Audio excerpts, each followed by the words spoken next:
You're not gonna tell me when you saw this scene at the end of this week's episode of Oshi no Ko that you did not get chills.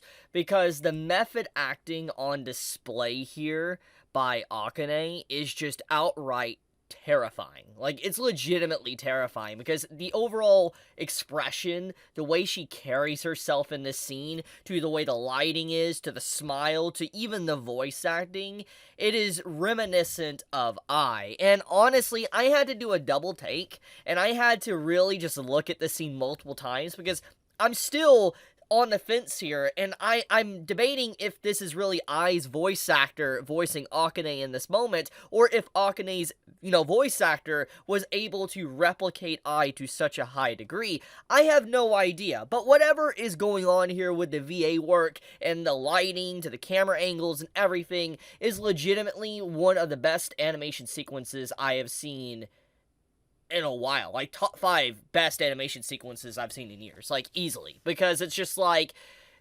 I know of method acting. Like, I'm gonna pull up a good example here. Heath Ledger.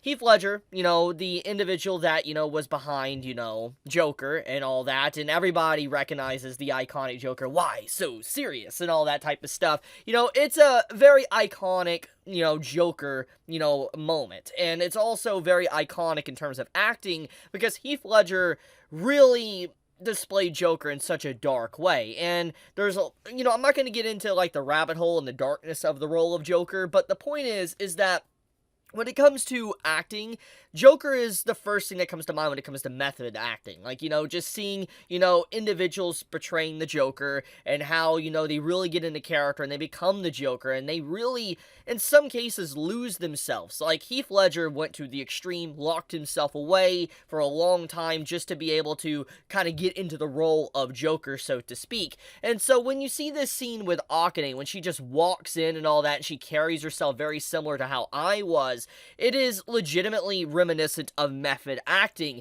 And I honestly, of all these years I have watched anime, I don't think I have ever actually seen an anime perfectly replicate that transition of just a character going from, like, someone else to a completely new person. Like, that's exactly what happened here. Like, when you see this entire sequence and all that, where, Akane enters the room, she acts very normal, typical character, and then you just see her very expression change, her eyes and all that, and, I wanted everybody take a look at her eyes real quick. Her eyes are very distinct, very different here. And then as she closes her eyes and all that, and then she's talking, and Aqua turns around, which is a huge moment here. He realizes something's off. Look very closely. You see, Akane's eyes change. They legit change into what, eyes were. Like, here's a good example. Like, you literally see it when, the eyes shine and all that, and it's like, holy crap. Like, it's obviously a choice of animation and art to really do this, but I think what really kind of makes this sequence just so incredible is that you have the darkness here, basically kind of like, she's not in the camera shot,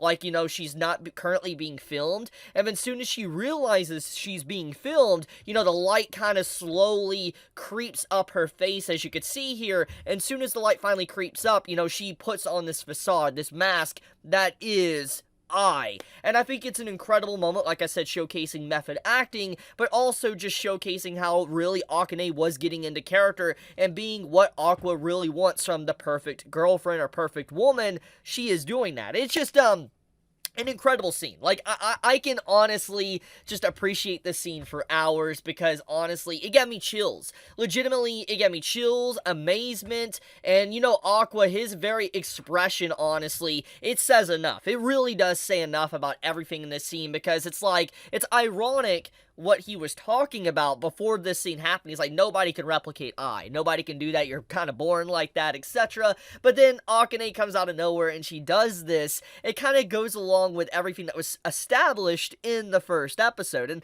let's dive into that. One of the big details that obviously this episode and the previous episode, honestly, since the first episode's been doing, and especially with I as a character, is that, there is these masks, these facades that are put on, these individual characters. And this is what a lot of actors do when they get into role, when they get into character, or even content creators. There's a lot of content creators on this platform that, play a role. They play a character, so to speak, either by being either extremely heinous or doing something else. They play a character of role-playing, whatever. The point is that there's content creators, there's actors, etc., that play these characters. They put this mask on when they start to roll the camera, and obviously because of this, they're able to safeguard and protect themselves, which it kind of went into the whole Akane situation, that she was just showcasing her real self, who she really was, and because she was just so out there and showcasing who she really was, she got hurt so badly thanks to the events of last episode and this episode. So everything basically that happens in the middle of this episode towards the end showcases Akane putting on this mask, this facade, for instance, being I itself. And I think that is legitimately scary, because just seeing how far she would actually go to accomplish said goal is actually pretty freaking wild. Like, some of the things that happen here that she talks about, like you can see here from the subtitles, to just her really just analyzing everything about I's life, putting all these pictures and notes and all that on the side of what I was as a person, it's pretty freaky. It's legit stalker slash freaky behavior, but everything that Akane was doing is straight up what method actors kind of do. They really get into character, they try to get into that role, and they try to learn how they think, what they would do in this given moment, the expressions, everything, and obviously Akane is a master at this. We clearly get to see that at the end of the episode when she walks into the room, and I just think that, everything about the sequence of events is just, like I said, chilling. It's really chilling, and I feel like a lot of people have heard of method acting, they've heard of, like, just acting of people getting into a role, getting into a character, but to actually see it full on display and just the transition of it is what is so jarring. But I do like the way it is done, because it shows it in an element of creepiness and darkness. Like, it's realistic and it's creepy, because once again, I'm going to get into, like, the Joker. The role Joker is very dark, and it does a lot of damage, I would say, to people's mental capacity, like just people's mental state, honestly. Like, I mean, Heath Ledger is a good example. I don't want to dive too deep into that topic, but the point is that certain roles can really cause you to lose yourself if you really get deep into that said character, and obviously Akane is going down that path, that dark route of method acting, that she's becoming someone entirely different that isn't even herself. That's what makes the scene just so gripping, but also scary. Now, let's get off that, and let's talk about everything else that this episode was obviously doing. We have the situation with Aqua coming to save, Akane, and then making an entire video trying to showcase Akane in a different light that isn't like a villain, so to speak, to allow her to be appreciated by everyone online and allow her to have her reputation saved. It's a very beautiful episode that kind of dives into, like, cancel culture in general, and I think that, once again, this continues on to the themes and topics that were being done in the previous episode. Obviously, we got to see, Akane pushed into a corner thanks to everything, and I've already made a video discussing that, and I technically made a video kind of slightly talking about that, a few days ago, but the point is that, Akane as a character, she was pushed in the corner, and a lot of people do feel this way, and I think that, the way Kana kind of, talks about this at the beginning of the episode, when she's talking about, just what it means to be canceled, or all this backlash, people take it differently, and a lot of people like to blanket sweep everything, say turn off your screen, or don't think about it, etc. Cyberbullying, can't hurt you, but people that say that, really, they never personally experienced it, and I think Kana really does put this in a good example, is that people don't realize just how brutal it is until it happens to you. When it happens to you, then you're like, oh crap, it really gets to you, because as human beings, we are social creatures. We are individuals that, seek, ego boosting, ways to make ourselves feel better. It's a part of human nature. It is. And, that was the whole point of, like, ego surfing from the previous episode that Kana was trying to explain to this. People have a habit of going online and looking, even if they shouldn't, and seeing these continuous messages. It's in our psyche. It's in our nature, so to speak. And basically, these little comments here and there that slowly build up eventually deteriorate someone's mental state. And obviously, people, once again, as I said in my previous video, they don't think too much about it because they're online. But the harsh truth of the matter, and people don't want to think about this, it's very uncomfortable to think about, some of your harsh comments of telling someone to, just, go off and, basically just end themselves, so to speak, obviously could actually cause them to potentially go down that route, which is scary. It's legitimately scary, and people don't really think about the consequences of their actions, because there's sometimes people out there, there's probably a lot of people out there that have said some heinous stuff to people, and then those people actually went out and did it, and they don't even know about it. They're responsible, or partially responsible, for someone's death.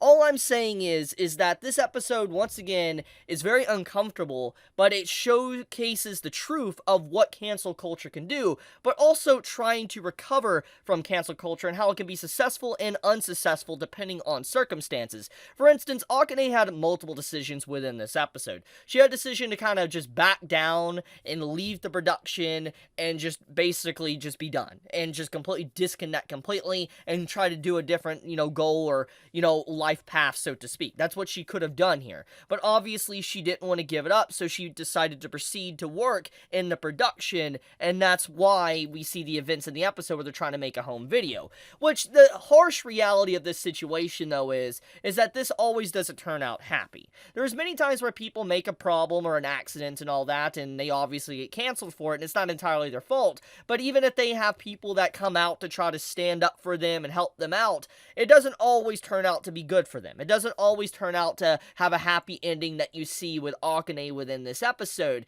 And so, obviously, this is trying to give a happy conclusion to Akane, but it's very clear that this doesn't always happen for people, and they don't get this type of ending. They don't get this happiness, and that's kind of why the episode kind of started off with Kana really just talking about the harsh reality of what this can actually do to people. So, yeah, I mean, this episode overall is legitimately great.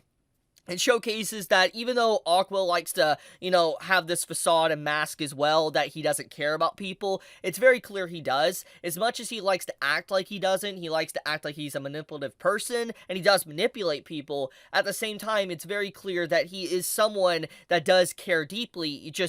Sometimes that mask breaks and he's not able to actually hide it, which goes along with the whole lie aspect of what Oshi no Ko is about, with what I was just talking about with Akane putting on this facade / mask. So that's a funny image. I didn't even realize. Look at that comment. Okay, but anyways, the in-between frame. But, yeah, so overall, I would just say Oshi no Ko is legitimately incredible. This is a great episode demonstrating multiple elements of the darkness of method acting to just, once again, recovering from cancel culture or sometimes not being able to recover from it. It's a very good episode, and like I said, continues the themes that the previous episode was establishing. Now, before I wrap up this video, though, before I, just end it, apparently, next episode is, going to be on hiatus. Yeah, so FYI, there is not going to be any new episode for Oshi no Ko next week, apparently. I don't know because of production issues or whatever, but yeah, that's kind of what's going on. I'll dive into it, and I might make a separate video kind of talk about when I get more information. But besides that, yeah, I guess I'll leave the video here. If you enjoyed the video, do leave me a like. It does help me out a lot. And with that, Chibi out.